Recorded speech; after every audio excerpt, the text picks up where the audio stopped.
नमस्कार दोस्तों, स्वागत है आपका हमारे चैनल बुनियादी शिक्षा केंद्र में, जहां पर हम बड़ी बड़ी बातें नहीं करते हैं, केवल मूलभूत आधारभूत बेसिक बातें करते हैं। क्योंकि दोस्तों हमें दुनिया भर का ज्ञान होता है, लेकिन हमें किसी चीज़ के बारे में उसकी आधारभूत बातें ही पता नहीं होती है। दोस्तों नींव जितनी मजबूत होगी, बिल्डिंग उतनी ही विशाल और टिकाऊ होगी। बेसिक जितना अच्छा होगा, सफलता उतनी ही अधिक आपको मिलेगी। दोस्तों यह है हमारे देश का तिरंगा झंडा। सबसे ऊपर है केसरिया रंग, बीच में सफ़ेद रंग, सबसे नीचे हरा रंग, बीच में बना हुआ है अशोक चक्र। दोस्तों केसरिया रंग त्याग और बलिदान का प्रतीक है, तो सफ़ेद रंग शांति, विश्वास और सत्य को दर्शाता है। जो नीचे का हरा रंग है, यह भूमि की उर्वरता, उसकी वृद्धि, उसकी पवित्रता को दर्शाता है। दोस्तों बीच में बना हुआ अशोक चक्र जो कि नीले रंग का है, जो कि अशोक के सारनाथ स्तंभ से लिया गया है। इसके बीच में जो 24 तिलियां बनी हुई है, ये 24 घंटों का प्रतिनिधित्व करती है। ये दिखाती है कि जीवन परिवर्तनशील है, जीवन गतिशील है। दोस्तों जो पानी बहता रहता है वह साफ और स्वच्छ रहता है। जो पानी ठहर जाता है, गंदा हो जाता है, मैला हो जाता है।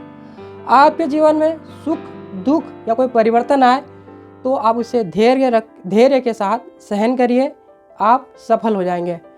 दोस्तों ये जो हमारा तिरंगा झंडा है, इसकी लंबाई और चौड़ाई का अनुपात हमेशा 3:2 होना चाहिए। ऐसा नहीं कि आपने झंडे की लंबाई या चौड़ाई का अनुपात कुछ भी रखा और फहरा दिया, ये बिल्कुल ही गलत है। इसकी लंबाई या चौड़ाई, जिसे क्या ऊंचाई भी कह सकते हैं, इसका अनुपात हमेशा 3:2 ही रहेगा। मान लीजिए यदि आप अपने झंडे की लंबाई 3x5 15 मीटर रखना चाह रहे हैं, तो इसकी चौड़ाई या ऊंचाई आपको 2x5 यानी 10 रखना पड़ेगी।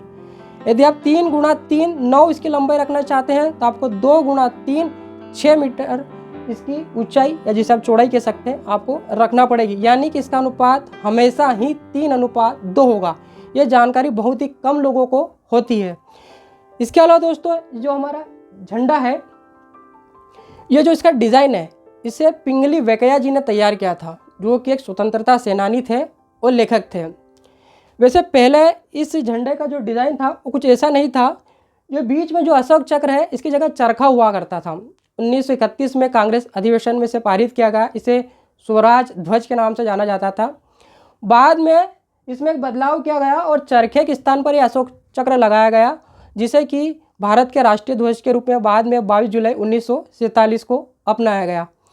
तो दोस्तों ये कुछ मूलभूत और आधारभूत बातें थी हमारे राष्ट्रीय ध्वज तिरंगा के बारे में, जो हम सबको पता होना चाहिए। तो दोस्तों ऐसे ही आधारभूत और बुनियादी बातों के लिए यदि आप जुड़ना चाहते हैं तो मेरे चैनल को सब्सक्राइब कर सकते हैं, मेरे साथ आप जुड़ सकते हैं। जय हिंद।